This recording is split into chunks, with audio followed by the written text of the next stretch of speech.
Hi people, how are you? Today we're going to be talking about Destroy the Night. Let's rewind. Today we're going to be talking about Destroy the Day by Brigid Kemmerer. It's as it says here, it's very right, the stunning conclusion to the epic trilogy that we began with Defy the Night, Defend the Dawn, and finally Destroy the Day.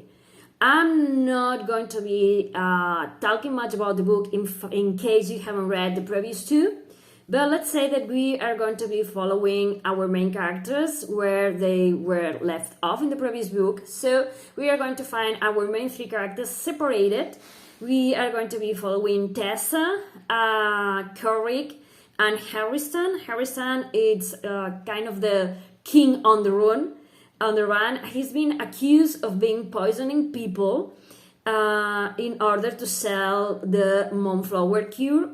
And he is trying to convince people that he is not guilty of what he's being accused, and he's going to have to trust in himself in order to be able to have people trust him, and also being able to ask for help and to trust people and to show vulnerability and, take off the mask that he's been wearing as his brother Corrick did before with Tessa.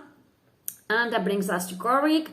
Corrick is being held captive with Lochlan, and I do love their relationship so much because they come from a place where they were enemies, sworn enemies, and they will have to find common footing in order to, to get free and get back home where, there is the risk of a war coming. And I do love how these two main characters get on with building this, at the very beginning, very fragile trust, having to rely on the person who they hate before in order, to be able to free themselves. And I love how this very tentative relationship builds into something more. And I love the fact, I think I said before, but Brigid Kemmerer, for me, I love her. I love her writing style because I love how she creates these characters who are truly alive.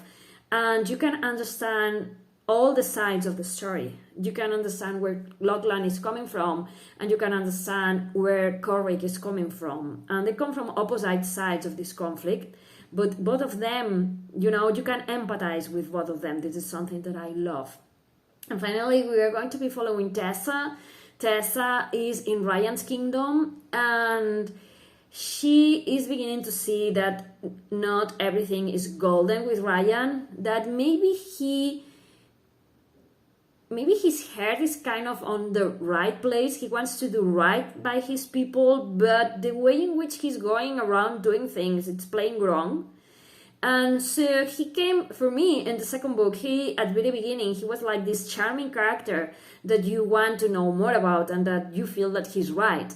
But towards the end, you begin to see that he's kind of twisted, not in an evil arc or violent, or character, but as I say, he's a character that thinks that he's doing right, but it's doing wrong. He's perpetuating the things that he wants to fix. So yeah, I do love how we are going to explore more about it in this book, and whether or not he gets to have like a redemption arc, or if he's going to keep on doing the same things time and time again until he, condemns himself.